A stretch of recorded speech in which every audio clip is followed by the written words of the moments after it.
Vamos a tener las primeras impresiones y el primer análisis de la declinación de la candidatura del señor José Serrano por parte del señor Mauricio Alarcón. Mauricio, ¿cómo le va? Mucho gusto, ¿cómo le va? Qué bueno tenerle por aquí. Ya era hora, la Ale complota para que yo esté por acá. Ya era hora, antes te teníamos como que cada 15 días. No, es que la Ale siempre, y me ratifico en lo que dije alguna vez, llama por teléfono y dice, ¿está o no está? Uy, porque justo le íbamos a invitar. Entonces ahora justo me dice, ¿está o no está? Le digo, ahora sí, ya no le quedó otra que invitar. Claro, porque tú pasas por todo el mundo, nunca para en la casa el señor Mauricio Alarcón. Bueno, primeras impresiones del tema de Serrano. Bueno, partamos del hecho de que temporalmente tendríamos 16 binomios presidenciales, pues Centro Democrático en este momento, como tú ya lo has dicho, tiene la posibilidad de poner a alguien en reemplazo de José Serrano. Creo que las declaraciones que hemos escuchado hace un momento son importantes para aclararle a nuestra audiencia que no es un asunto subjetivo el de tener que venir físicamente al Consejo Nacional Electoral a aceptar la candidatura, sino que es un asunto que está establecido en la normativa vigente. Recordarán ustedes que una situación similar fue la que se produjo cuando esa, no sé, maniquí con la tableta que transmitía la cara de Rafael Correa quiso también aceptar la candidatura en modalidad telemática en el Consejo Nacional Electoral. Entonces, no es un asunto subjetivo. Yo acá no quiero quitar responsabilidades sobre temas de seguridad o información que probablemente la tiene el señor Serrano de atentados en su contra, pero lo cierto es que, como manda la norma, les corresponde ir presencialmente ante la autoridad electoral para decir sí, acepto lo que han dicho y quiero ser candidato. Ahora hablemos de ¿cómo ves tú la visión general de estos 16 binomios y las posibilidades de alianza? Sigamos manteniendo los 17, porque de nuevo el actor, más que la persona, es el movimiento político. En este caso, Centro Democrático sigue ahí. ¿Pero tú no crees que vaya a ser alguna alianza, posible alianza con la revolución? Es posible. Han estado conversando, como hemos visto todos, Dome, en el frente de izquierdas. No sabemos en qué termine. Algunos ya han dicho que no quieren continuar. Pedro Granja, Jorge Escala, Partido Socialista, Unidad Popular, pero veamos en qué termina. Creo que además los candidatos que han puesto las organizaciones políticas a encabezar su lista de asambleístas nacionales son candidatos de peso que difícilmente con el ego que se cargan van a querer ceder ese primer lugar para estar pues por la paridad de género en un tercero o en un quinto. Yo no veo en este momento, por ejemplo, a la Revolución Ciudadana en una alianza con Centro Democrático cediendo así de fácil. Sí, cómo no, por supuesto, ese primer lugar que hoy lo ocupa Ricardo Patiño. No nos olvidemos que el candidato que encabeza la lista de asambleístas nacionales o precandidato por Centro Democrático es Jimmy Jairala, que también es en definitiva el dueño de Centro Democrático, el jefe del partido, y pues ahí creo que puede haber un choque que podría ser una alianza no tan viable como probablemente ese sector quiere. Ahora, Revolución Ciudadana Marreto, también hablaba aquí su candidata a vicepresidenta que está conversando que con quienes tienen más avanzadas las conversaciones es con la Revolución Ciudadana. Bueno, Eduardo Sánchez, que es la cabeza del movimiento Reto, su precandidato a la presidencia, siempre ha sido cercano a la Revolución Ciudadana y yo creo que pues a él no le sienta mal encabezar una lista de asambleístas, incluso provinciales, por Guayas, bajo un amparo de la Revolución Ciudadana, que con seguridad, siendo la organización política que ha sido la primera minoría en la asamblea en los dos últimos procesos electorales, pues pueda jalarlo y ponerlo ahí, ¿no? Entonces, creo que hay más nombres que el de simplemente Eduardo Sánchez, y en una negociación no creo tampoco que un movimiento político esté dispuesto a declinar todas las candidaturas para que le pongan a una persona en una lista. Hay que ver cómo se mueven esos temas, qué espacios se abren, qué posibilidades hay de alianzas reales, porque debemos ser sinceros. En este país las alianzas no se dan sobre la base de compartir valores, principios, programas de gobierno, sino sobre la base de qué pone cada uno, cómo se arman las listas, cómo vamos a ir a tratar de alcanzar el poder. Ahora, ¿cómo ves tú una posible alianza de Suma Construye PSC? Bueno, en política es posible cualquier cosa. Y no nos olvidemos que ya Dan Topic fue candidato del Partido Social Cristiano. Ahora creo que el Partido Social Cristiano ha hecho bien en escoger un candidato de sus filas independientemente del resultado. Creo que es un reconocimiento además a quien ha llevado la bandera del socialcristianismo durante los últimos años al frente de la Asamblea Nacional, de su bloque y de su bancada. En el caso de Construye, no nos olvidemos cuál es el origen de Henry Cucalón. No obstante, creo que ya ha habido algunas fricciones, incluso en el proceso electoral previo, en cuanto a Construye y su líder, María Paula Romo, y Jan Topic como persona, independientemente de la organización política. Pero, como bien se decía hace varias décadas, en la política ecuatoriana es posible hasta tostar granizo, así es que las alianzas contra natura pueden darse. No nos olvidemos que la anterior para las seccionales, que trató de poner ciertos alcaldes y ciertas cuestiones, ha sido tan simpática como tener en algunas provincias a Suma con el Partido Socialista, ¿no? Pero es que también vemos, o sea, por ejemplo, Partido Social Cristiano, los números de Cronfles son terribles, y lo que decía también uno de nuestros invitados, bueno, los números de los demás tampoco es que sean los mejores, pero sí genera cierta preocupación al interior del PSC y que invita a pensar que de ley deben tener una alianza. ¿Es así? Bueno, yo no me voy al tema de alianzas. Quisiera primero el tema de los porcentajes, porque cualquiera de ustedes puede revisar, el tiempo es muy cercano, con una simple búsqueda de Google, cómo partió la elección presidencial del año pasado. Las primeras encuestas, cuando ya teníamos candidatos, julio del 2023, le ponían al hoy presidente Daniel Noboa entre el 1 y el 2%, claro, penúltimo lugar. Así es que ahora creo que con cierta legitimidad de aspiración, los que aparecen con 1 o 2% dicen capaz que por un golpe de suerte me convierto en el nuevo Noboa, ¿no?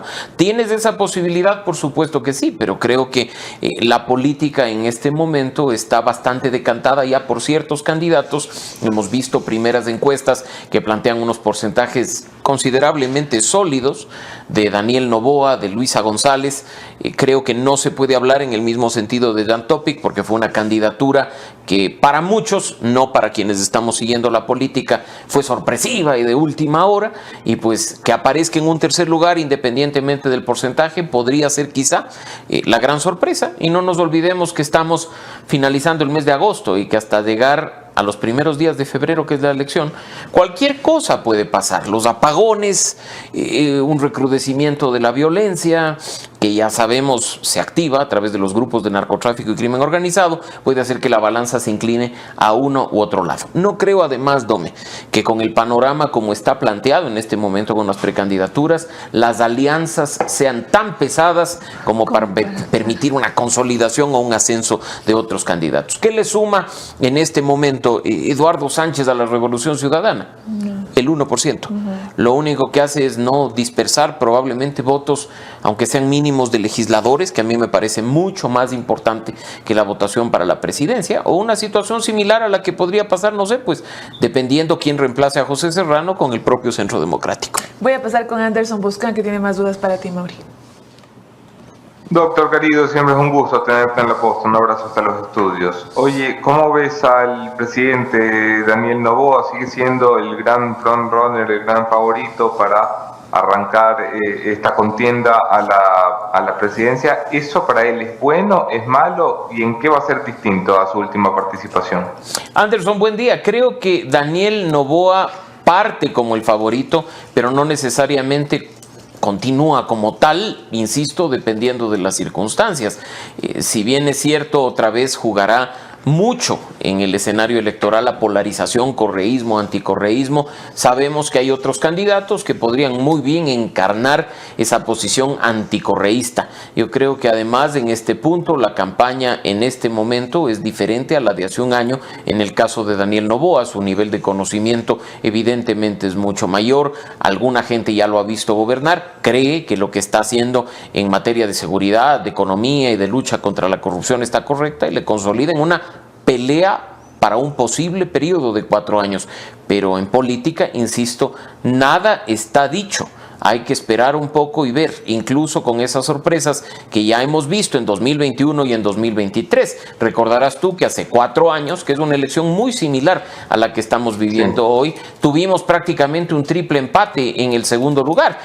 Si bien Javier Hervas quedó un poco atrás, recordarás de Yacu Pérez y de Guillermo Lazo, se decía, si tenía una semana más de campaña, entraba a la segunda vuelta y caíamos nuevamente en la polarización correísmo, anticorreísmo. ¿Quién sabe que en este momento, como sucedió sucedió en 2021, terminemos concentrando el 85, el 87% de los votos en 4 candidatos y tengamos una final como la que vivimos en el año 2021. Yo creo que en este momento las fichas se siguen moviendo, Anderson, tú lo sabes, y es muy prematuro dar por sentada una segunda vuelta o descartar incluso candidatos que podrían tener un papel interesante. ¿A quién ves pudiendo levantar el perfil? No te hablo de que se conviertan en presidentes, pero que se salgan del pelotón del 0.5% y entren en una pelea seria. Bueno, creo que de ese pelotón de, como dicen las encuestas, los de abajo, Henry Cucalón es sin duda un muy buen candidato. Creo que si puede y cuenta con los recursos y con el equipo, va a hacer una buena campaña y es posible que despegue del 1% hacia arriba, por supuesto. Veo que la gran mayoría pone entre 1, 2, hasta 3% a esa candidatura. Creo que el resultado en ese caso va a ser superior. No nos olvidemos que también hay una maquinaria detrás, la de Construye. Creo que también por su estilo disruptivo, por su forma de ser, no hay que perderle de vista a Pedro Granja. No es un candidato con el que yo me alinee, mucho menos le vaya a favorecer con mi voto. No puedes usar adjetivos como línea cuando hablas de Pedro Granja. Pero bueno, creo que él también va a capitalizar para el Partido Socialista un porcentaje que le permita seguir viviendo en el escenario de las organizaciones políticas. Pero tú tienes también otros que definitivamente van a ser candidatos residuales, ¿no? Si es que se mantiene la candidatura de Eduardo Sánchez, o sea, es una persona que ni siquiera logró llegar a la Asamblea Nacional en el último proceso electoral. Creo que iguales dificultades enfrentará un candidato como el señor Tillería o un candidato como el señor Cueva, que parten con un nivel de conocimiento cero, ¿no? Y no van a ser empujados por sus binomios o por sus cabezas de listas nacionales. Yo creo, por ejemplo, que hay un lastre que es una marca política que puede afectar al señor Cueva, el hecho del origen del movimiento amigo. Recordarás tú de dónde viene, de un asambleísta con vínculos con el crimen organizado, investigado por la Fiscalía, con casos de corrupción. Ahí ver además a una alianza bastante extraña, a Cristina Reyes como candidata a la vicepresidencia, con Yacu Pérez encabezando la lista de asambleístas nacionales, es un tanto sorprendente. Así es que yo creo que esos candidatos se van a quedar ahí en un rol similar, recordarás tú, al que en 2021 jugó Paul Carrasco, Giovanni Andrade, al que les copolaminaron cuando cantó, creo que feliz cumpleaños en el debate a su esposa, y algunos otros que, como digo, lograron un porcentaje, ¿no? Acuérdate que incluso ese candidato que decía que no quería pactar con Lazo en aquel entonces y demás, César Montúfar, tampoco logró hacer que su candidatura despunte y se quedó en el promedio de los 50,000 votos aproximadamente. Hay un comunicado, lo voy a pedir a mi producción que lo ponga en pantalla. El Centro Democrático se dirige a la Nación y, en resumen, en su parte pertinente, asegura: en las próximas horas, Centro Democrático anunciará a su nuevo candidato a la presidencia, manteniendo abierta la posibilidad de alianzas, ya que los plazos para ello siguen vigentes. Los diálogos continúan con diversas fuerzas políticas del país. Nuestro objetivo sigue siendo el mismo: detener la hemorragia de vidas perdidas entre las balas y el desierto del Darién. Lo previsto, doctor. Lo que dijimos hace un momento, Anderson. El panorama de un actor político, entiendas en este caso Centro Democrático, sigue ahí. Si es que no se logra una alianza interesante, incluso yo diría que un buen cuadro para la presidencia de la República, para ellos por supuesto, es el de Jimmy Jairala, una persona con un nivel de conocimiento bastante alto, ¿no? No es alguien que parte tratando de darse a conocer. Claro. El correísmo, ¿cómo está en esta elección? Creo que igual que en las elecciones anteriores, y si bien es cierto, tienen un voto duro, tienen un voto consolidado, en lo personal siento que no les interesa en este momento acceder al poder ejecutivo. Lograr llegar a Carondelet creo que ya no es una prioridad para la Revolución Ciudadana, sino que le es más rentable ser oposición como la primera minoría al interior de la Asamblea Nacional. Pasó en 2021, está pasando con la elección extraordinaria de 2023. Tú dices que le pone a Luisa para perder. Yo no sé si para perder, yo creo que nadie se mete para perder salvo el que sabe que ni su familia le vota, pero en este caso, insisto, para la Revolución Ciudadana es bastante rentable y positivo ser la primera minoría de la Asamblea Nacional, y yo creo que con su voto duro, con su estructura nacional, con las encuestas que nos acaban de presentar en estos primeros días a la ciudadanía y al país, queda bastante claro que ese voto orgánico volvería a poner a la Revolución Ciudadana como la primera fuerza, la primera minoría al interior de la Asamblea Nacional. Mauricio Alarcón, le devuelvo la palabra a Dominica Iván con Estudios. Gracias. Bueno, nada más que agregar, Mauri, muchas gracias por estar aquí en Café La Posta, y estarás más seguido acá para poder analizar también ya más o menos cómo queda ya en firme este sí, ok, la papeleta ya estamos electoral. A pocos días, así es que creo que las alianzas se decantarán, veremos quiénes quedan finalmente candidatos, pero un detalle que es importante y que en espacios previos como este lo hemos discutido, no perdamos de vista a la Asamblea Nacional. Esas candidaturas son importantes. Veamos el desmadre que se vive actualmente con los camisetazos, ¿no? Imagínate una asamblea con Yacu Pérez, Ricardo Patiño, Jimmy Jairala. Bueno, algunos están apostando a cuadros fuertes. Algunos están apostando a cuadros fuertes, pero tampoco hay que ver únicamente, Dome, Anderson y amigos, a los cabezas de lista.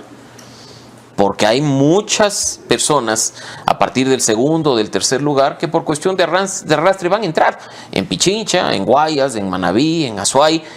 Sabemos que las organizaciones políticas principales no meten uno, meten 2, 3 asambleístas, entonces hay que estar muy atentos a cómo están armadas las listas de la Asamblea o cómo quedan conformadas esas listas si es que efectivamente se dan procesos de alianza.